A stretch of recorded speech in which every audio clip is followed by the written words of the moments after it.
Hello everyone, welcome back. Today we're tackling a hard problem called Trionic Array II. It sounds a bit sci-fi, but really it's just about finding a specific wave pattern in a list of numbers. If you've ever looked at a stock chart or a mountain range, you're already halfway there. We're going to break this down step by step, so grab a coffee and let's get into it. First, let's understand exactly what we're looking for. We are given a list of integers, and we need to find a trionic subarray. What does that mean? It means we need to find a contiguous slice of the array that goes up, then down, and then up again. Specifically, we need 4 indices, L, P, Q, and R. The numbers from L to P must be strictly increasing, the numbers from P to Q must be strictly decreasing, and finally, the numbers from Q to R must be strictly increasing again. Our goal is to find one of these patterns that gives us the largest possible sum when we add all the numbers in it together. Let's walk through the first example to see this in action. We have a list starting with 0, -2, and so on. We can pick our starting point L at index 1, which is -2. The sequence goes up to -1 at index 2, that's our P. Then it drops down to -3 at index 3, that's our Q. From there, it climbs back up through 0 to 2 at index 5, that's our R. This creates an up-down-up shape. If we add up all the numbers in this specific range, -2, plus -1 plus -3, plus 0 plus 2, we get a total of -4.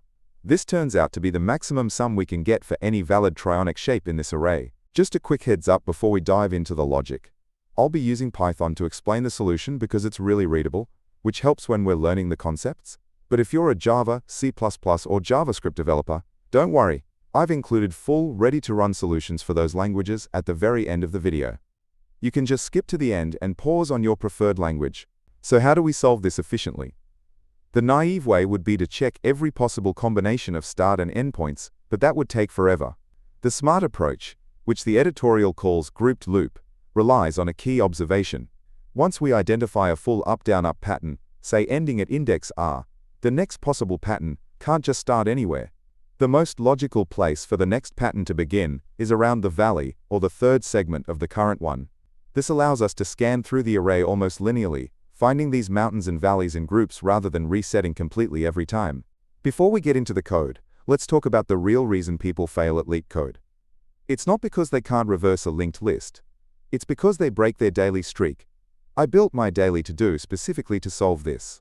You can set Solve Daily LeetCode as a routine task. This means it reminds you to complete your routine tasks every day. It's a dedicated system to force you to be consistent, which I also use to remind myself to upload these videos every day. If you're watching this channel, you're trying to improve, so this tool makes sure you actually show up to do it.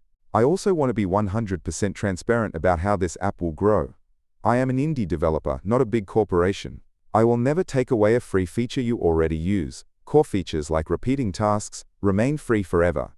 However, as I add new server-heavy features, they will be part of the premium plan to help cover the costs of running the app. Also, the price of premium will go up every time I ship a major new feature, so the best time to get involved is right now, while it's early. Check it out at the link in the description. Okay, we've talked about the big picture and the logic. Now let's see what this looks like as actual code. I'll put the full solution up on the screen first. And don't worry, after that, we'll walk through the most important sections together. Let's break down the code. We start a loop that goes through our array. The first thing we need is that initial upward slope. We start at our current index I and keep moving j forward as long as the numbers are getting bigger. When they stop getting bigger, we've found our peak, which we call P. If our peak is at the same spot we started, it means we didn't go up at all. Maybe the numbers were decreasing or flat, so we just nudge our start position forward and try again. Once we have a peak, we need the path to go down. So starting from right after our peak P, we look for a sequence of numbers that strictly decreases. We keep moving forward until the numbers stop getting smaller. This bottom point is our valley, which we call Q. If we can't find a downward slope immediately after the peak, then this isn't a valid trionic shape. In that case, we update our main pointer I to the peak we just found and restart the search from there, because maybe that peak is the start of a new pattern. We have an up, we have a down, now we need one last up. Starting from our valley Q, we look for numbers that are increasing again. We follow this trail until it stops rising. Starting from X is R. Just like before, if we don't find this upward slope, we don't have a valid shape. We reset our search to start from the valley Q, effectively grouping our search efforts so we don't waste time checking indices we've already ruled out. Now for the critical part, calculating the score. We have a valid shape from L to R, but we can shrink the start and end to maximize the sum. The downward slope from P to Q is the core. We must keep that. We also need at least one step up into P and one step up out of Q. So the indices P-1 and Q+1 are mandatory. But what about the indices before P-1? We only include them if they add to our total positive sum. We check backwards from the core and greedily take numbers only if they help. We do the same for the right side, checking forwards from Q+1. We combine the core sum with these best possible extensions to get the max sum for this specific shape. A couple of edge cases to keep in mind. If the array has fewer than 4 elements, it's impossible to have 4 distinct indices, so the loops won't execute and we're safe. Also, if the array contains only increasing or only decreasing numbers, we'll never complete all 3 steps, and the answer will remain at its initial value. Finally, since we want the maximum sum, if extending our subarray to the left or right runs into a bunch of negative numbers that drag the total down, our logic is smart enough to just chop them off and stick with the core shape. Here is the complete Python code, putting all those pieces together. We loop through looking for the P, Q, and R points. Once we find them, we calculate the sum of the mandatory core, which is the valley part, plus the immediate peaks. Then, we use those 2 inner loops to scan backwards on the left and forwards on the right, finding the maximum possible sum we can add to our core. Finally, we update I to Q to start looking for the next mountain efficiently. So how efficient is this? The time complexity is big O of n, where n is the length of our list. Even though we have nested loops, notice that the inner loops for finding P, Q, and R advance our position forward, and we rarely backtrack significantly. Specifically, the grouped nature means we process each segment roughly once.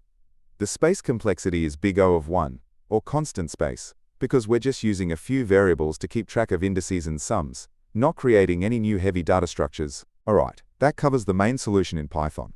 As promised, for those of you who code in other languages, I'm about to show the full solutions for Java, C++, and JavaScript. I won't be breaking these down in detail, but the logic is exactly the same as what we just discussed. Just pause the video on your language of choice to check it out. Alright, as promised, here is the full solution in Java. Notice we use longs for the sum to prevent overflow during intermediate calculations, although the return type is an int. You can pause here to review the syntax. Next up, here is the C++ version. We use long for the accumulator to be safe. The structure is identical to the Python version, relying on indices to traverse the array efficiently. And finally, here is the solution in JavaScript. The logic holds up perfectly here as well. Hopefully, seeing it in a few different languages helps solidify the concepts no matter what your background is. So let's wrap it up. The key to cracking this problem was identifying that strict up-down-up structure and realizing we didn't have to brute force it. By breaking it into segments and using the end of one segment as the potential start of another, we turned a complex search into a streamlined linear scan. We also used a bit of greedy logic to make sure we squeezed the maximum possible sum out of the increasing tails. Hope this LeetCode solution breakdown made sense. If it helped, give that like button a click, maybe subscribe for more, or drop a comment if you have questions. Make sure to turn on the notification bell so you know straight away when I upload a video, because I upload videos daily. If you want to support the channel, a few people have asked how I plan my solutions. I'm a big fan of sketching out the logic and data structures on a tablet before I code. It really helps. I've put affiliate links in the description to the tablet I use and a few other good options. Using those links doesn't cost you anything extra but really helps me out. Or, if you're feeling generous, there's always the Boba Fund. Keep coding and I'll catch you in the next one.